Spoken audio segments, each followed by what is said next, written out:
अखुवत foundation के सरबराह doctor Amjad Saqib defence Lahore में रिहाइश पजीर हैं। उनसे मिलने पहुंचे। उनके दोस्त और अखुवत फाउंडेशन के डायरेक्टर सलीम रांझा मिलने आ गए। खुद इस्तकबाल किया।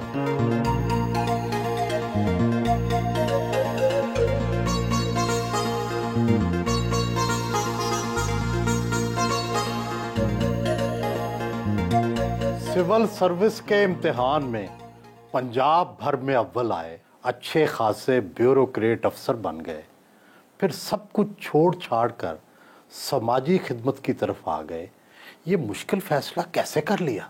मैंने बहुत पहले कहीं पढ़ा कि इंसान को सबसे पहले अपने आप को पहचानना है, अपने आप को समझना है कि वो उसका मिजाज क्या है, उसकी शख्सियत क्या है, उसकी सलाहियतें क्या है, वो क्या करना चाहता है और कौन सा काम है जो बेहतरीन कर सकता है। वो मुकाम जहाँ ख्वाहिश कल्बी और फ़र्ज़ मनसबी मिल जाएं, खुशबख्ती कहलाता है। तो ऐसे ही किसी मुकाम की तलाश में पहले मैं मेडिसिन में गया, फिर मेडिसिन को छोड़ा, फिर सिविल सर्विस में जो आबला पाई हुई वो बहुत कारआमद रही। लेकिन बहरहाल ये लगा कि मेरा जो दिल है वो देहातों में है, पंचायतों में है, गली कूचों में है, टूटी फूटी बस्तियों में है और उन लोगों के साथ ज़्यादा धड़कता है जिनके ख्वाब पूरे नहीं होते। तो मैंने समझा कि ज़िंदगी तो एक ही बार मिलनी है, इसे अपनी टर्म्स पे बसर करना चाहिए, वो काम करना चाहिए जो आपको खुश करे। ये जो फैसला कुन मरहला था नौकरी छोड़ने का और समाजी खिदमत को फुल टाइम अपनाने का, वो कब, कैसे और किस तरह से आया? सुहेल साहब, ये मरहला, ये फ़ैसला एक लम्हे में नहीं होता, हादसा एकदम नहीं होता, वक्त करता है परवरिश बरसों। इसके पीछे बहुत से और वाक़यात होते हैं, मंज़र के पीछे पस मंज़र भी होता है। तो सिविल सर्विस ने मुझे बहुत कुछ सिखाया, सियासतदानों से कैसे मिल के काम करना है, बिज़नेस कम्युनिटी से कैसे काम करना है, आवाम के साथ उनके दुखों का कैसे मुदावा बनना है। तो उसी मेल जोल के नतीजे में मुझे लगा कि मैं जो अपना सही किरदार है वो इस आहनी फ्रेम से बाहर निकल के अदा कर सकता हूँ। क्या इस फैसला करने में घर वाले रोक टोक करते थे, दोस्त समझाते थे ना करें या करें? वो क्या कहा बुल्ले शाह ने कि बुल्ले नू समझावन आइयाँ बहना ते भर जाइयाँ। तो दोस्तों ने रोका, ज़माने ने रोका। आपको इल्म है कि हम जिस मुआशरे में रहते हैं ये बड़ा ज़ालिम मुआशरा है, इसमें तो कोई पटवारी की नौकरी नहीं छोड़ता। तो कोई भी मेरे घर में मेरा हम ख्याल नहीं था सिवाय मेरी अहलिया के। उसको मुझ पर एतमाद था, उसको यकीन था कि मैं जो फ़ैसला करूँगा वो मेरे लिए और घर के लिए और सब अहले खाना के लिए अच्छा होगा। गालिब ने भी तो कहा ना कि ईमान मुझे रोके है तो खींचे है मुझे कुफ्र, काबा मेरे पीछे है कलीसा मेरे आगे। माइक्रो फाइनेंस की सबसे बड़ी एनजीओ अखुवत फाउंडेशन के सरबराह हैं। आप देते तो गरीबों और नादारों को बिलासूद कर्जे हैं, मगर आप पाकिस्तान के सबसे अमीर तरीन आदमी हैं। 1000 अरब रुपए जमा कर चुके। जी ऐसा ही है। इसको देखिए, ये किसी भी शय को देखने का एक अपना अंदाज है। अल्हम्दुलिल्लाह हमने 120 अरब रुपयों के कर्जे 30 लाख घरानों को पेश किए। अब ये जो 120 अरब रुपए गए हैं ये मुआशरे में, ये इस इकॉनमी में इन्वेस्ट हुए और इसके नतीजे में दौलत जन्म लेती है। तो वो माहरीन मुआशियात का कहना है कि 120 अरब की इन्वेस्टमेंट से 20 साल में 1000 अरब से ज़्यादा की दौलत जन्म ले चुकी है। और ये सबसे बढ़कर ये कि ये किसी एक शख्स की जेब में नहीं गई, ये 30 लाख घरानों के पास पहुंची। अब फैसला ये करना है कि क्या दौलत अपनी मुट्ठी में बंद हो तो आप अमीर हैं? ऐसा नहीं है। दौलत सबकी है। इस दुनिया में जो कुछ है रब का है और जो रब का है वो सबका है। मैंने और मेरे दोस्तों ने और मेरे साथियों ने मिलकर 30 लाख घरानों से मुआख़ात का जो रिश्ता जोड़ा और ये जो दौलत जन्म ली, अगर उन्होंने सब किया तो ये हमारी है। तो आप देखें, बिल गेट नामी एक शख्स को आप जानते हैं, उसने भी तो 100 अरब कमाने के बाद कहा कि ये दौलत मेरे किस काम की, और सारी की सारी लोगों में तकसीम करनी शुरू कर दी। तो हमने भी अल्हम्दुलिल्लाह यही रास्ता अपनाने की कोशिश की जो अल्लाह और उसके रसूल ने बताया कि जो तुम्हारी ज़रूरत से ज़्यादा दे दो।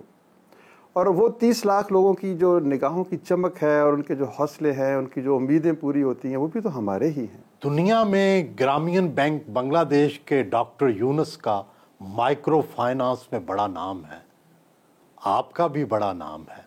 अगर दोनों का तकाबुल किया जाए तो वो कैसा होगा? वो इस जदोजहद में आगे हैं। उन्होंने बहुत पहले ये अलम बुलंद किया था, लेकिन हमने उसके तरीक़ाकार में कुछ बुनियादी तब्दीलियाँ मुतारफ़ करवाईं। हमने इस पूरी तहरीक को सूद से पाक किया और हमने इसमें ये सोचा कि ये मवाख़ात की बुनियाद पर तामीर हो। हमने मस्जिद को और चर्च को और मंदिर को इसका हिस्सा बनाया, हमने रज़ाकारियत को हिस्सा बनाया। यानी जो काम उन्होंने किया उसमें हमने कुछ क्रिएटिव उसमें और चीज़ों का इजाफ़ा किया। तो ये अगला कदम आप कह सकते हैं। उनकी अज़मत अपनी जगह पर बरकरार है, हम तो तिफ़ले मकतब हैं। ज़हनी अमराज में मुब्तला अफराद के अदारे फाउंटेन हाउस को भी आप ही चलाते हैं। आप अखुवत यूनिवर्सिटी, अखुवत फाउंडेशन के साथ साथ फाउंटेन हाउस के लिए वक्त कैसे निकाल लेते हैं? वसत आ जाती है वक्त में जब आप नेकी का कोई काम करें।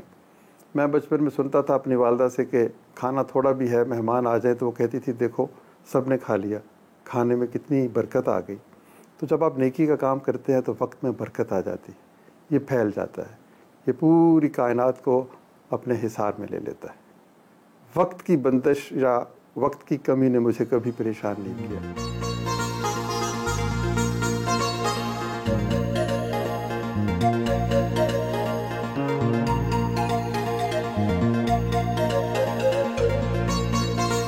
अहलिया के हमरा नाश्ता किया।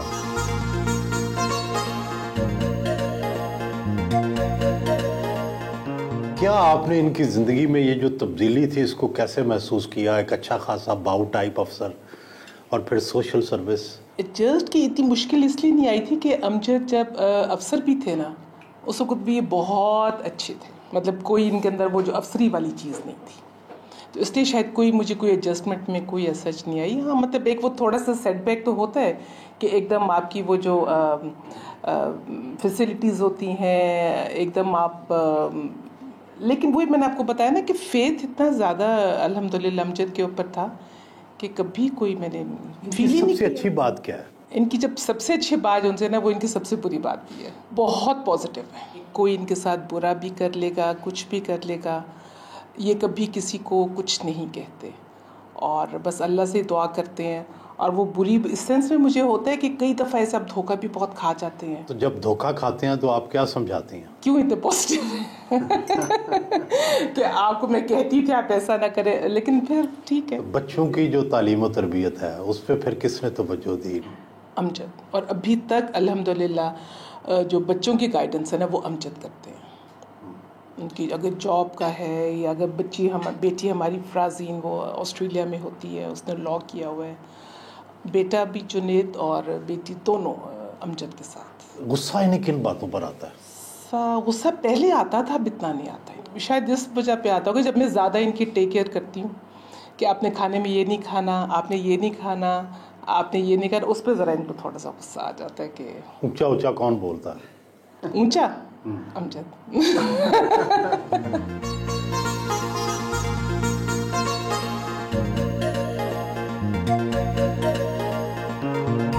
घर की बेसमेंट में अखुवत फाउंडेशन के बोर्ड ऑफ डायरेक्टर्स के साथ ऑनलाइन मीटिंग की। सोहेल साहब, ये आप देख रहे हैं कि अब हमारे बोर्ड ऑफ डायरेक्टर्स की मीटिंग है। हमारे बोर्ड के लोग, हम बहुत फ्रीक्वेंटली जो बातें होती हैं वो बाहमी शेयर करते हैं, मिलजुल कर हिकमत अमली तय की जाती है, वसाइल इकट्ठे किए जाते हैं। मेरे ख्याल में डॉक्टर साहब जहाँ जाए ना तो उसके लिए मर्ज होने के लिए तो है ना, हम भी जगह ना कहाँ से शुरू किया था। अब हर पाकिस्तान में जाते हैं तो सारे पाकिस्तान के लगते हैं ना, माशाल्लाह।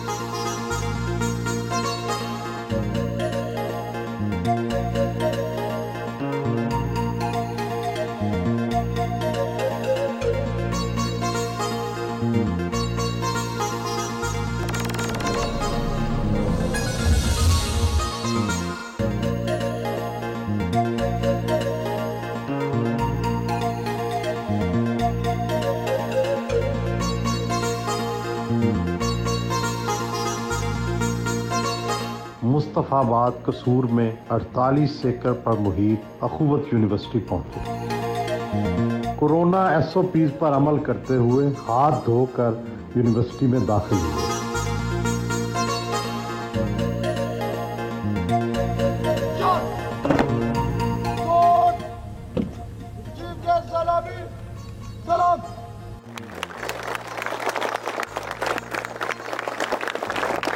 तलबा ने पुरकपाट इस्तकबाल किया।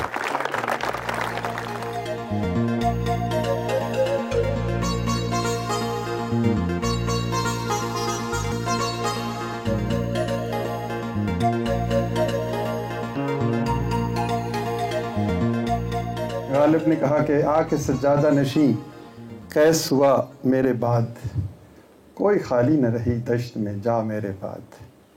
तो ये वो बच्चे हैं जो हमारे बाद इस मुल्क को लीडरशिप देंगे, उम्मीद देंगे।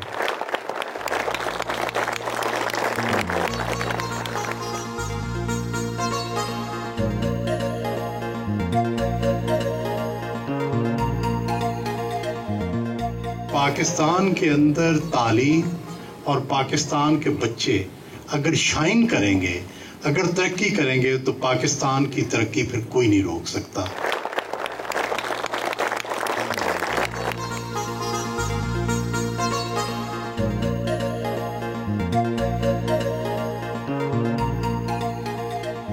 अखुवत के जो तालीमी प्रोजेक्ट्स हैं वो किस किस शहर में हैं और मुस्तकबिल में आपका क्या इरादा है? कब तक अखुवत यूनिवर्सिटी जो है वो बन जाएगी? कराची में है एक, हम NJB स्कूल, चकवाल में है, फिर फैसलाबाद में है, फिर कसूर में है, और इंशाल्लाह ताला बहुत जल्द हम KP और बलूचिस्तान में भी शुरू कर रहे हैं। हमारे जितने भी इंस्टीट्यूशंस हैं ये रेजिडेंशियल हैं, तो इस हवाले से जिस शहर में भी हों उसमें हमने पूरे चारों सूबों का और गिलगित बल्तिस्तान का और आज़ाद कश्मीर का कोटा मुकर्रर किया हुआ है। छोटा मिनी पाकिस्तान 1000 के करीब बच्चे हैं जो इस वक्त हमारे पास ज़ेर तालीम है।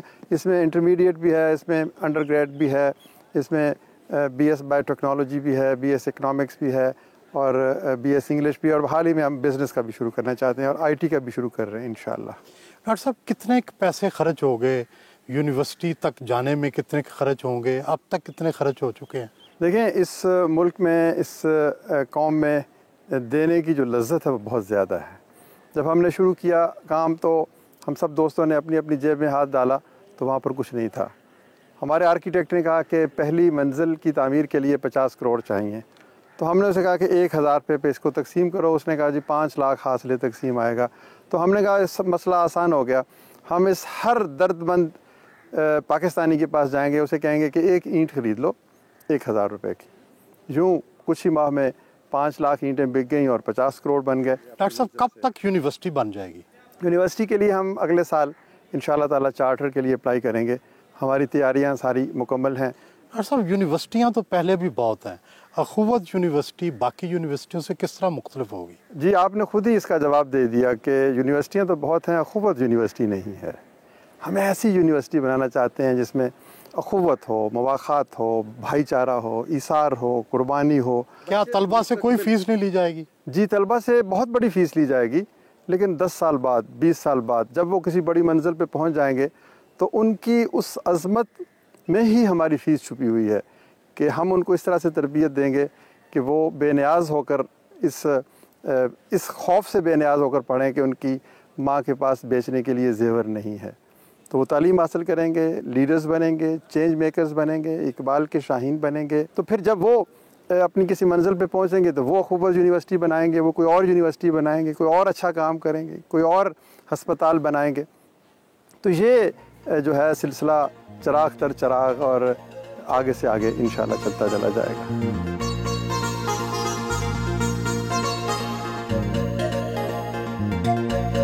यूनिवर्सिटी कैंपस का दौरा किया। तलबा के लिए हॉस्टल भी इसी बिल्डिंग में बनाया गया है।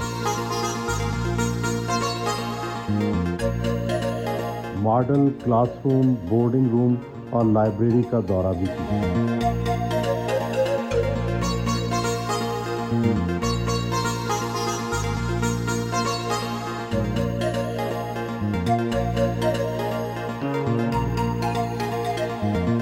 मैस हॉल में आए।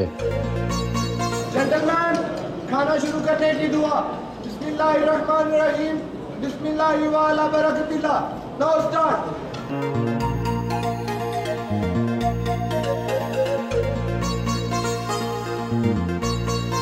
दोपहर का खाना तलबा के हमरा मेस में ही खाया।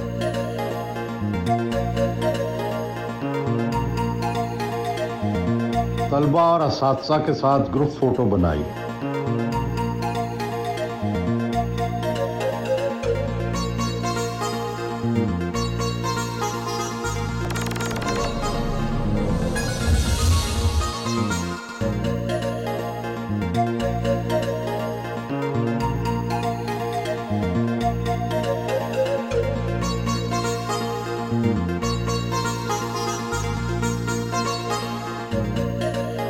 टाउनशिप लाहौर में वाक़ अखुवत फाउंडेशन के मरकजी दफ्तर आए।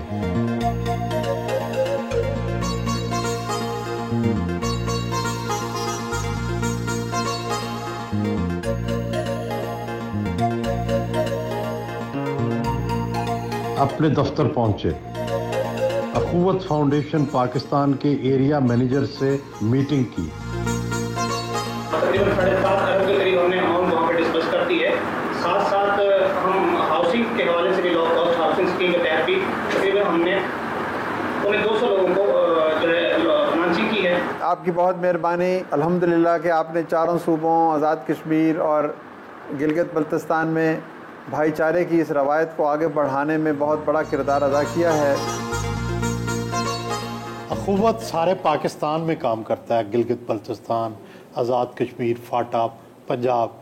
कुल कितने मुलाजमीन हैं आपके जो ये सारा काम देखते हैं? सर, हमारे कुल मुलाजमीन की तादाद 7,000 के लगभग है, जिसमें कर्ज़ों के अलावा जो तालीम का शोबा है जिसमें हम काम कर रहे हैं तो वो भी शामिल हैं। आपका फ़लसफ़ा तो बड़ा जदीद है और उसके मुताबिक आप बिलासूद कर्ज़े दे रहे हैं, लेकिन आपकी नशिस्त फर्शी और कदीम रवायत की ये तज़ाद क्यों? जी, ये बड़ा खूबसूरत सवाल है। ये तज़ाद नहीं है सर, ये रवायत का और जदीदियत का खूबसूरत इम्तज़ाज है।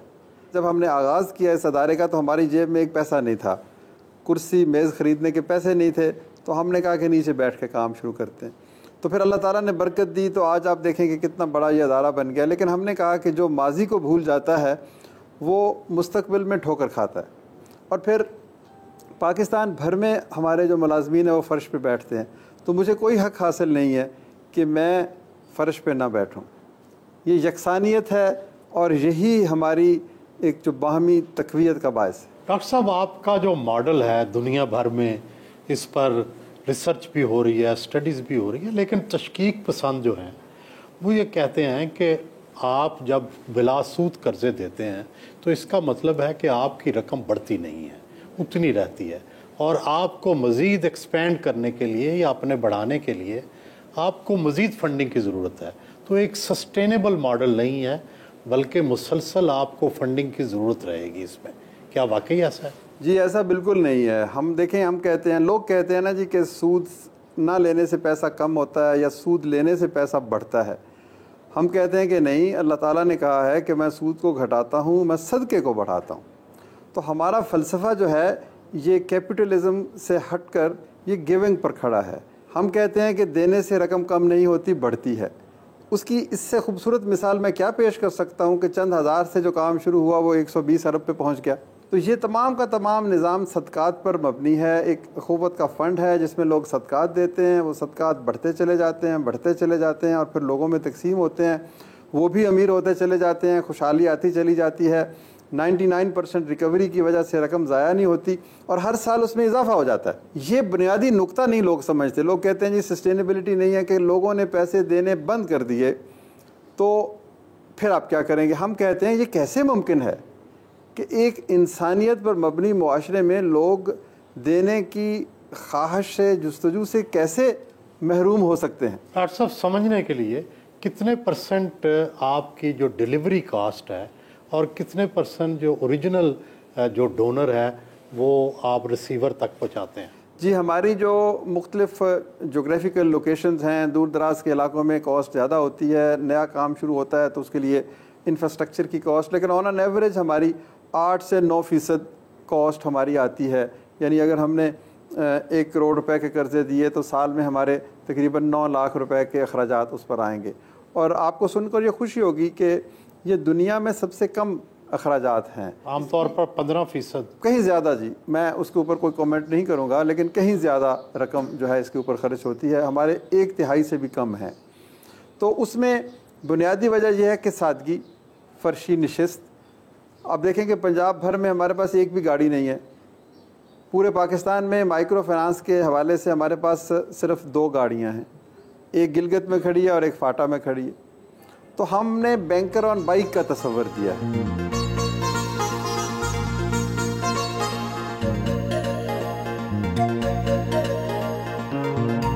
क्लॉथ बैंक का दौरा किया।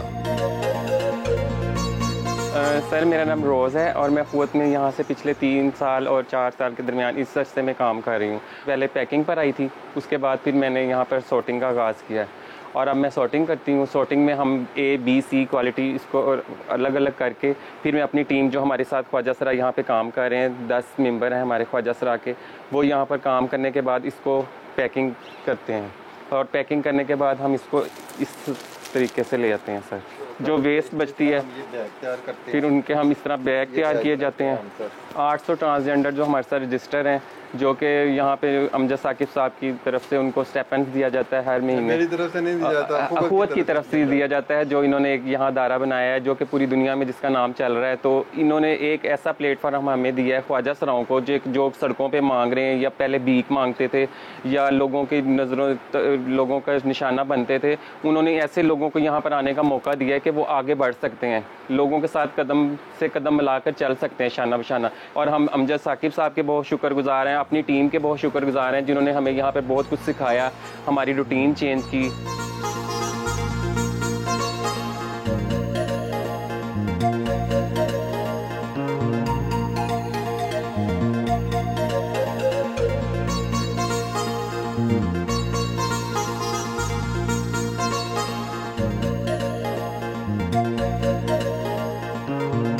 लोगों को कर्जों की फराहमी के लिए टाउनशिप मस्जिद पहुंचे। कर्जे की रकम के चेक्स मस्जिद में अदा किए जाते हैं।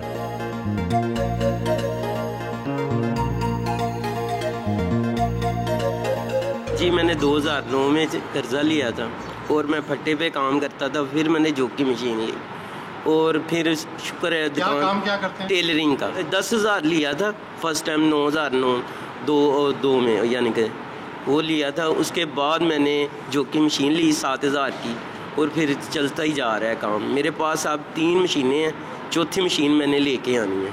मैं सर तस्मे का काम करता हूँ। यहाँ से कारोबार के लिए मैंने 50,000 रुपये मुझे कर्जा मिला था और 50,000 के साथ मैंने 80,000 रुपये की मशीन खरीदी। इस वक्त मेरे पास 8 लाख रुपए की मशीनरी पड़ी हुई है। रिक्शा चलाता हूँ मैं, पहले मजदूरी करता था, अब इनसे पैसे लेके मैंने रिक्शा बनाया। अल्हम्दुलिल्लाह मेरा अच्छा काम चलना शुरू हो गया है। टेलर मास्टर हूँ। फर्स्ट टाइम मैंने 20,000 रुपये कर्ज लिया था, अब 45,000 मिला मुझे। तो अब इतनी बरकत पड़ी है। मेरे पास 3 मशीनें हैं, 2 मजदूर हैं और एक मैं खुद काम करता हूँ। इधर से कर्ज़ा लेके मैंने तकरीबन 30,000 से लिया, अब 50,000 2 दफ़ा ले चुकी हूँ। तो अल्हम्दुलिल्लाह मेरा कारोबार काफ़ी अच्छा है। वो हस्बैंड की भी जॉब है, लेकिन ये के साथ में उनका साथ भी मैं देती हूँ। हम बहुत खुश हैं कि आप लोग हमारी जो है ना हेल्प करते हैं। यानी 25 से स्टार्ट किया था, 35, 40 और अब 50 पे आए हैं। और हमारा इससे इतनी तरक्की की है कि हमने अपना यूनिट बना लिया है, अपनी मशीनें, अपनी कारीगर बिठाए हैं। ये सब सूद का नहीं है, इस वजह से, सूद ना होने की वजह से हमारी ये है। और इन सब का बहुत शुक्रिया हमारे साथ ताउन किया। हस्बैंड कारोबार करते हैं, रेस्क्यू में काम करते थे, लेकिन उनकी सैलरी इतनी ज़्यादा नहीं थी।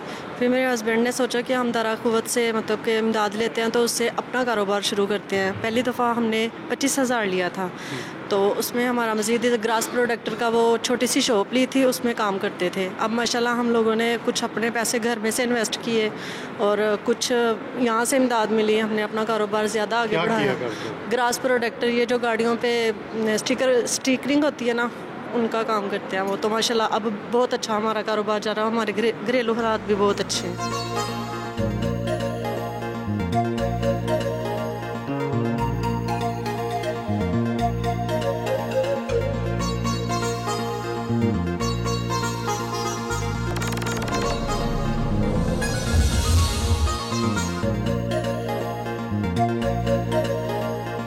फाउंटेन हाउस का दौरा करने पहुंचे।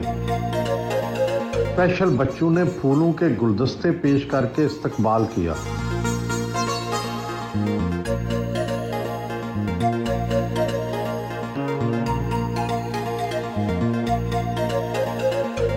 मरीजों के साथ गपशप लगाई।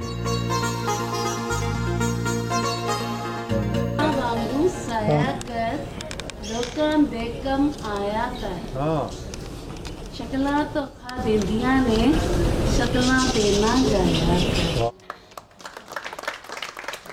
ये तो आपने जिंदगी का फलसफा बता दिया। क्या नाम है आपका? मोहम्मद अली कैफी। आपके वालिद साहब का क्या नाम? कफायत हुसैन कैफी। अच्छा, आप उनके बेटे अदाकार? हाँ जी हाँ जी, गजाला मेरी वालदा थी, बल्कि हैं बस USA में रहती हूँ मामू के पास। मैं जाना चाहता हूँ, एक नॉर्मल लाइफ जीना चाहता हूँ। तो ये भी अल्हम्दुलिल्लाह हम सब बिल्कुल आज तरह बड़ों की, मेरे बुजुर्गों की जगह मुझे आपसे कोई गिला शिकवा नहीं है, ना आज तक हुआ। बहुत मेहरबानी आप। तालियां भी भाई के लिए बजानी है।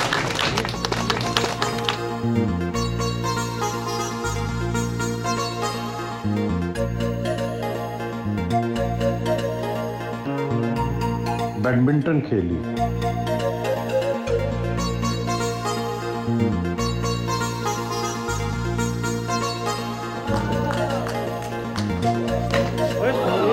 बच्चों के साथ क्रिकेट भी खेली।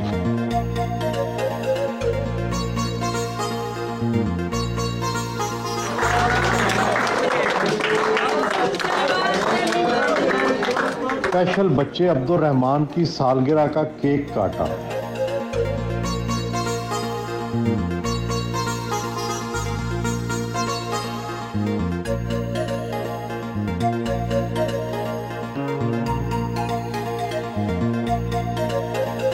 शाम को घर वापस आए।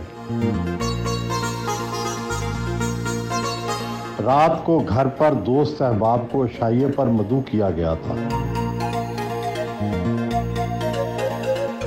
इल्हाम है जामा तेरा, कुरआ इमामा है तेरा, मिंबर तेरा। गुलूकार रफाकत अली खान ने नात सुनाकर समा बांध दिया। या रहमतल लिल आलमी, तू कुजा बन कुजा, तू कुजा बन कुजा।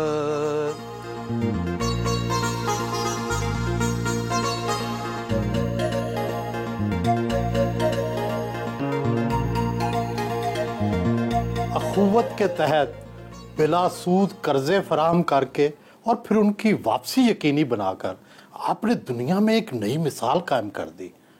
बैंकर या दूसरे माफिया आपके रास्ते में मज़ाहम नहीं होते? बिल्कुल ऐसे ही है।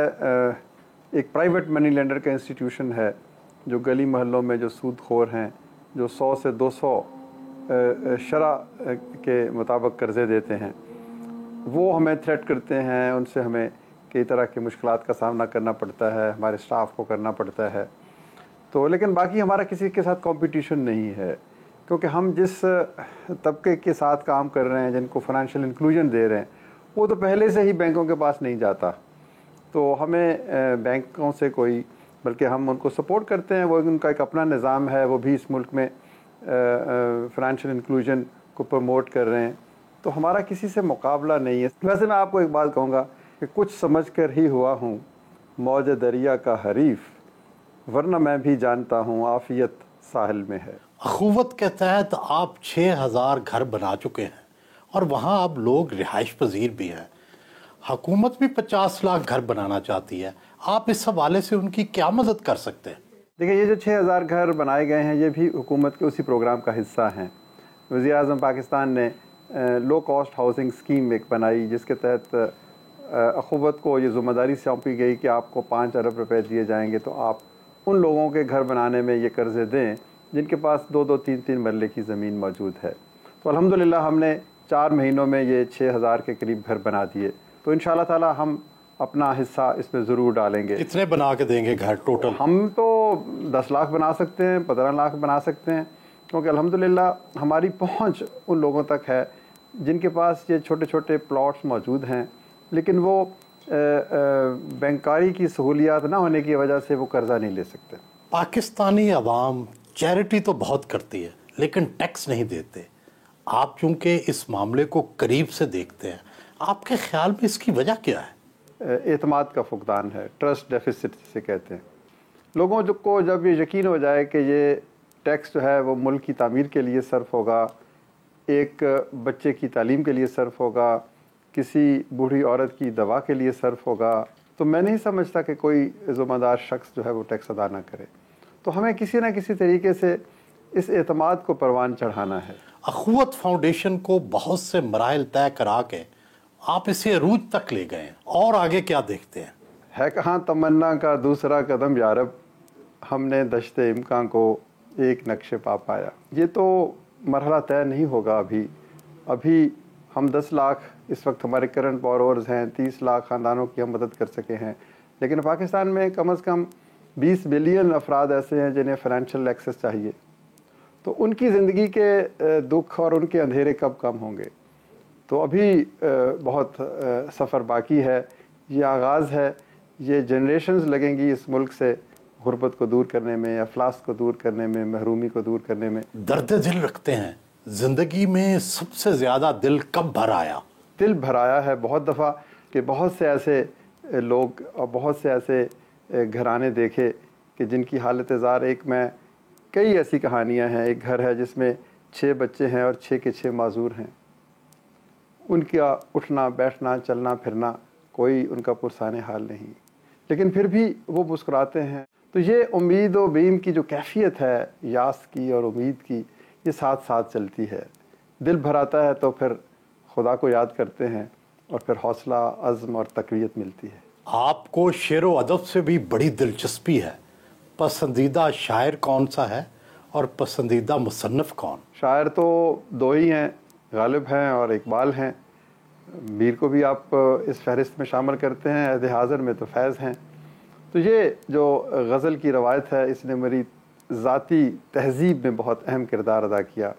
मैंने सलीका सीखा, गुदाज सीखा, दर्दमंदी सीखी, बुलंद ख्याली सीखी, मोहब्बत करना सीखा और मोहब्बत के गमों को बर्दाश्त करने का हौसला सीखा। तो शायरी ने मुझे बहुत कुछ सिखाया। अदब में, उर्दू अदब के हवाले से अगर बात हो रही है तो कुर्रतुल-ऐन हैदर, उनका एक नावल मैंने पढ़ा, बहुत देर हुई, आखिर शब के हम सफ़र। तो वो हमारे मुआशरे की एक बड़ी खूबसूरत तस्वीर है कि कैसे आज का हीरो कल का ज़ीरो बनता है। और वो जो कहते हैं ना कि बाज़ लोगों की ज़िंदगी में अज़मत का सिर्फ़ एक लम्हा आता है और फिर सारी उम्र वो उस लम्हे की कमाई खाते हैं। तो ऐसे किरदार हैं उसमें। फिर एक और नाम है जो लोग लेते हुए शर्माते हैं, वो शकील आदिलज़ादा का है। उसकी खूबसूरत कहानियों के जो किरदार हैं। कौन सा किरदार आपको पसंद आया? ख़वातीन के किरदार बहुत अच्छे हैं। उसमें एक ज़नी का किरदार है, एक कोरा का किरदार है, फिर बिट्ठल भाई और बाकी जो उसका जो हीरो है बाबर ज़मान। तो किसी ज़माने में जब हम कॉलेज में थे तो पढ़ते थे, तो मैं उन्हीं किरदारों के साथ रहता था। मौसीकी से भी तो लगाव होगा, कौन सा गुलकार या गुलकारा पसंद है? नूरजहाँ का कोई मुकाबल नहीं है। नूरजहाँ के गाने अभी भी आपको एक और तरह की कैफियत से आशना करते हैं, एक और दुनिया में आप चले जाते हैं। उसमें गनायत है, उसमें लहजे में खूबसूरती है, हुस्न व जमाल है।